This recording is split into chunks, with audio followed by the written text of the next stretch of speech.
नमो भगवते वासुदेवाय नमः। नमस्कार दोस्तों, कैसे हैं आप सब। बहुत स्वागत है आपके अपने ही चैनल इंस्पिरेशन ऑफ प्रेरणा में। घर का वास्तु हमारे जीवन पर नेगेटिव और पॉजिटिव असर डालता है, जिसका असर हमारी ज़िंदगी में दिखाई देता है। घर का वास्तु सबसे ज़्यादा हमारे मेन गेट पर डिपेंड करता है, जहाँ से खुशियाँ हमारे घर में प्रवेश करती हैं। घर का मेन गेट अगर गलत तरीके से बना हो या कुछ उसमें वास्तु दोष हो, तो होता क्या है कि बहुत सारा नेगेटिविटी हमारे घर में आ जाती है और हमारी थिंकिंग में भी नेगेटिविटी आ जाती है। तो ये बहुत ज़रूरी है कि हमारे घर का मेन गेट जो है वो वास्तु के हिसाब से बिल्कुल सही हो, ताकि हमारे घर में पॉजिटिव एनर्जी प्रवेश करे और हमारा घर सुख शांति और समृद्धि से हमेशा भरा रहे। सबसे पहली और मोस्ट इम्पॉर्टेंट चीज़ ये है कि आपको हमेशा ये ध्यान में रखना चाहिए कि जो आपका मेन गेट है वो खुलते या बंद करते समय किसी भी तरह की आवाज़ ना करे। चूं चूं की आवाज़ आना से बहुत ज़्यादा धन की हानि होती है, लक्ष्मी की हानि होती है। तो अगर आपके मेन गेट खोलते और बंद करते समय आवाज़ आती है तो उसमें तेल डाल दीजिए, वार्निश लगा दीजिए या फिर आप किसी प्रोफेशनल की हेल्प से उसको ठीक करा लीजिए।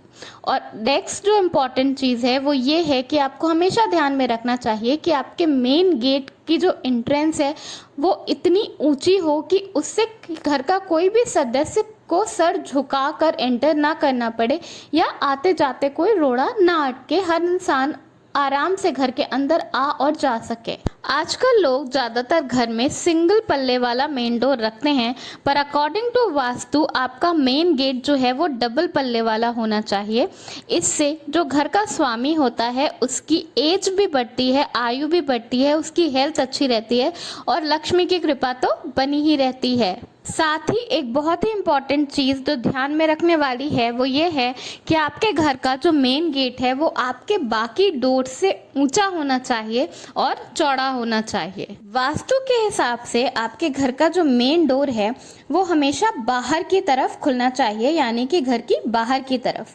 ऐसे गेट जो होते हैं वो हमेशा शुभ संदेश लाते हैं और जो गेट अंदर की तरफ खुलते हैं वो वास्तु के हिसाब से ठीक नहीं होते और उसकी वजह से धन की बहुत ज़्यादा हानि होती है और वो समृद्धि में रुकावट डालते हैं।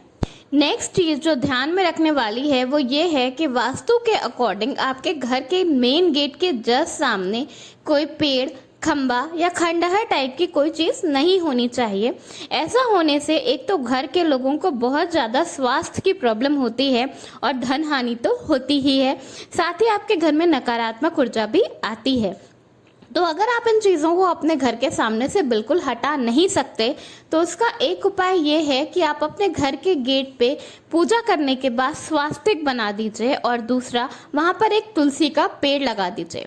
ऐसा करने से आपके घर में नकारात्मक ऊर्जा का प्रवेश नहीं होगा। वास्तु के अकॉर्डिंग आपको अपने घर के मेन डोर के बाहर एक डोरमैट ज़रूर रखना चाहिए और वास्तु के अकॉर्डिंग ये डोरमैट जो है वो रेक्टेंगल शेप में ही होना चाहिए। ये आपकी बहुत सारी समस्याओं का हल अपने आप ही कर देगा और ऐसा करने से आपके घर के सदस्यों के बीच में एक तो रिश्ता अच्छा बना रहेगा और दूसरा प्यार हमेशा बढ़ता रहेगा। आपसी कलेश मनमुटाव घर में नहीं होगा।